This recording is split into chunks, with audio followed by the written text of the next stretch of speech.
BFM Business, Good Morning Business, l'interview.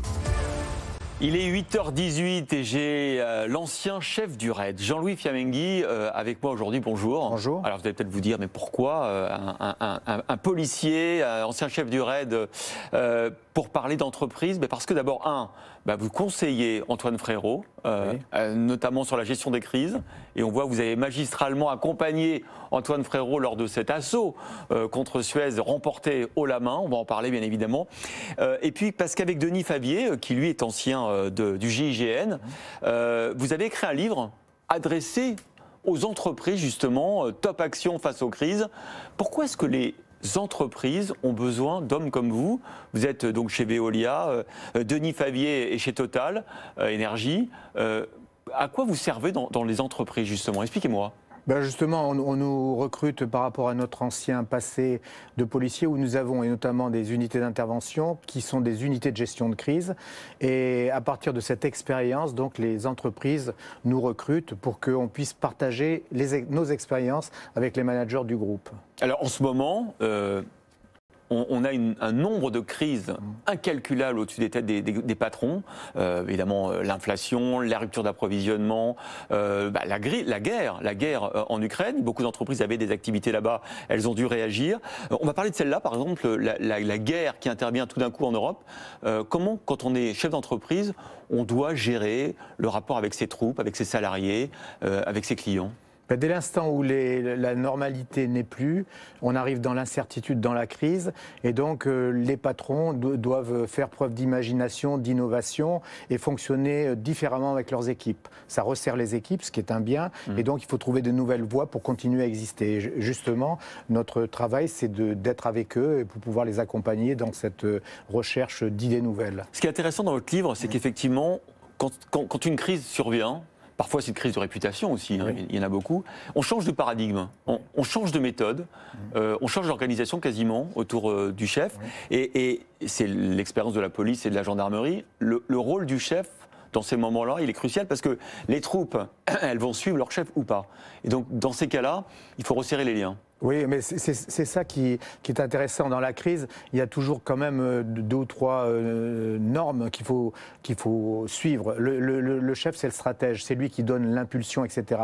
La difficulté, surtout dans les entreprises privées, c'est que les managers doivent faire bloc, doivent jouer collectif. Et ça, je crois que c'est la plus grosse partie de notre partage d'expérience avec eux, c'est comment leur apprendre à faire adhérer tous ces personnels qui sont loin des décisions stratégiques pour qu'on puisse aller toujours vers l'avant. Et c'est souvent le talon d'Achille dans les entreprises, le collectif, parce qu'on a un rapport souvent hiérarchique avec son N+1. D'ailleurs, on a souvent peur du coup de fil du N+1, etc. Il n'y a pas... C'est souvent moins un collectif que dans les organisations militaires, par exemple. Oui, parce qu'on a cette formation, dès qu'on rentre, on a tout de suite la même méthode qui s'impose à tous. Le rôle du chef est clairement identifié, donc on ne veut pas prendre sa place. La loyauté, c'est vrai qu'on en parle, mais nous sommes loyaux. Et après, il faut faire fonctionner, il faut faire dégringoler la tactique. Et ça, justement, c'est notre travail de pouvoir, avec les managers, échanger pour qu'on puisse se partager. Comment on appréhende aussi la situation de stress de ses salariés? Par exemple, beaucoup d'entreprises avaient des filiales évidemment en Ukraine, en Russie. Comment on doit gérer l'humain dans ces cas-là? L'humain, c'est la solution. Et c'est le malheur, mais la solution. Alors comment doit-on, dès l'instant où on est en incertitude, et là la crise c'est toujours l'incertitude, c'est du stress. Et donc il faut voir chacun à son niveau d'adaptation par rapport à ce stress. Et justement, ce qu'on apprend, c'est de pouvoir gérer ce stress. On sait très bien, on a beaucoup travaillé dans les unités d'intervention là-dessus, et c'est ce qu'on veut mettre à disposition des managers pour gérer ce stress par la respiration, par des techniques de récupération de sommeil, etc. Donc on leur fait passer tous ces messages. C'est intéressant parce que ce que vous dites dans le livre aussi, c'est qu'au fond, vous venez de le dire, gestion du stress, récupération, respiration, en fait, ce sont des outils très concrets, et ce qui fait la force d'un commando d'intervention comme le GIGN ou le RAID, c'est cette capacité au moment d'entrer en contact, de faire feu, d'utiliser tout ce qu'on a appris avant en matière de maîtrise de soi. Oui, tout à fait. Et ça fait partie. C'est un des éléments de la méthode. Après, il y a la méthode je vois souvent, opérationnelle, mais je vois déjà au niveau des réunions, lorsque les managers, les chefs discutent avec leurs équipes, le fait de partager, il ne faut pas qu'on puisse faire taire celui qui ne parle pas, qui a une timidité, etc. C'est pour ça qu'on travaille beaucoup avec les tests de comportement, les MBTI aussi, pour savoir leur donner la parole, parce qu'il faut donner la parole à toutes ces équipes pour qu'il y ait adhésion.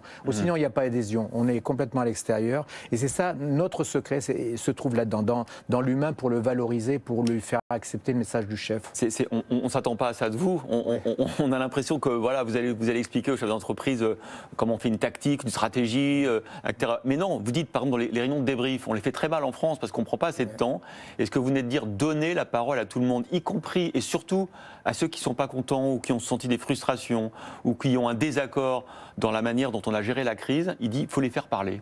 Tout à fait. Prière de ne pas subir, il faut les faire parler. De toute façon, le questionnement, c'est un droit et un devoir. Et lorsqu'on est en réunion, il faut laisser, il faut provoquer la parole. Parce que bien souvent, vous avez des comportements, des gens plus timides que d'autres, etc. Il faut les amener à dire ce qu'ils ont vraiment sur le cœur pour qu'ils adhèrent complètement. Et s'ils ne sont pas d'accord, on le dit avant. Avant, on peut tout dire. Mais dès l'instant où on est dit top action, on ne dit plus rien du tout, on y va. Donc par exemple, quand on fait une OPA, comme l'a fait Antoine Frérot sur Suez, vous avez eu un rôle de préparateur, de coach de la gestion justement avec ses adversaires, avec ses salariés. Il y a eu ce travail de préparation ? Non, pour revenir sur cette opération, disons que c'est Antoine Frérot. Vous dites quand même opération, c'est intéressant. Oui, pardon. Non, mais... Antoine Frérot seul a agi vraiment en stratège. Et c'est quelqu'un qui, connaissant l'entreprise, a mûri son plan. C'est lui, bien souvent on parle de l'équipe, etc. Mais le stratège, bien sûr, il s'entoure. Pendant la crise du Covid, on était complètement avec lui. Et donc, il nous a demandé d'être en présentiel. On a travaillé. D'ailleurs, il a rendu hommage à cet esprit qu'il y a eu pendant le Covid, où là, l'équipe s'est resserrée et on s'est vraiment connus, on s'est apprécié. Je crois que ça fait partie. Après, seul lui a pris cette décision. Bien sûr. C'est ensuite après qu'il a fallu décliner et passer dans l'opération pratique, la tactique. C'est là où il a fallu discuter, échanger avec les différents managers. Est-ce que c'est plus facile de travailler dans une entreprise comme vous aujourd'hui que de travailler dans un commando d'attaque et de défense ? Alors plus facile, je dirais pas, parce que les âges sont là, donc on regrette toujours, on est toujours dans nos histoires de raids, etc. Mais l'entreprise est très intéressante parce qu'on s'aperçoit que tous les managers sont déjà d'un haut niveau, des polytechniciens, des HEC, etc. Et donc on travaille avec eux et c'est vrai que ce sont des personnes qui ont le souci de l'efficacité. Un sou dépensé, un sou gagné, etc. Et donc j'ai trouvé ça formidable par rapport à l'action publique. L'action publique, on est loin de toutes ces considérations pécuniaires, etc. Tandis que dans l'entreprise, on sait vraiment ce que vaut votre action. Intéressant, le bilan coût-avantage. Et bien alors on reproche bien souvent aux fonctionnaires de pantoufler, etc. Aujourd'hui avec les cost killers, si vous êtes recruté certes pour un métier, mais dès l'instant où vous n'êtes plus au rendez-vous, les cost killers vous remercient et puis vous partez. Je voudrais qu'on revienne sur, parce que vous en parlez dans votre livre aussi, sur comment on assoit son autorité lorsqu'on est un dirigeant d'entreprise, un grand patron. Souvent, dans les opérations militaires, on le dit souvent, c'est ce que d'ailleurs m'avait raconté un général à Sarajevo, au fond, le soldat, il est prêt à mourir plus pour vous, pour son chef, que pour sa patrie. C'est les deux. Mais d'abord, il faut qu'il croie et qu'il ait confiance en son chef. C'est un peu pareil dans la vie de l'entreprise. Au fond, à un moment donné, c'est le chef d'entreprise qui va susciter l'adhésion plus que le projet d'entreprise, quelque part. Tout à fait. L'exemplarité, ça a un mot, ça a un sens. Bon, on a parlé de monsieur Frérot, je dis monsieur Frérot, parce que c'est un grand chef et c'est vrai qu'il suscitait, il vivait, il parlait comme il faisait. Et donc, déjà, il captait l'adhésion de tous les salariés. Après, la problématique, c'est de pouvoir prendre son message et de le partager avec ses équipes. C'est ça notre rôle, et c'est ça le rôle de tous les managers. Il ne faut pas qu'il y ait cet écart. Bien souvent, il y a des écarts parce qu'on n'a pas la même culture. Donc c'est à nous de rattraper, d'expliquer, de communiquer. C'est intéressant parce qu'aujourd'hui, vous vous qualifiez, vous venez de le faire à l'instant, de manager. Oui, passeur, manager, oui. C'est mais c'est vrai qu'on est complètement dans l'entreprise. Moi, j'ai appris les codes de l'entreprise. Il y a 10 ans, lorsque je suis arrivé, je fais toute ma carrière dans l'administration. Et c'est vrai qu'arriver dans une entreprise, d'abord, il faut regarder, il faut partager. Et donc, on m'a éduqué aussi à tous ces nouveaux codes. L'entreprise, c'est des formes d'État, en fait, finalement. Oui, bien sûr. Vous vous rendez compte, Veolia a 220 000 personnes, plus que le ministère de l'Intérieur. Ce sont des États. Le problème, c'est qu'il y a toujours cette dissémination, l'international, etc. Et donc, il faut savoir faire porter ces messages. Et pareil, regardez Patrick Pouyanné, pour lequel travaille effectivement Denis Favier. C'est un super État. Quand on gère tout ce stock de gisements hydrocarbures, d'énergie nouvelle, et qu'on les déploie sur la planète entière, on est un quasi-chef d'État. On est un quasi-chef d'État, d'autant plus que ça a un rapport avec l'action publique. Vous savez, nous, Veolia, nous travaillons dans l'eau. Moi, de passer de l'administration à Veolia, entreprise privée qui s'occupe de l'eau, des déchets, etc., la mentalité est à peu près la même. Le service public, le service au niveau du public.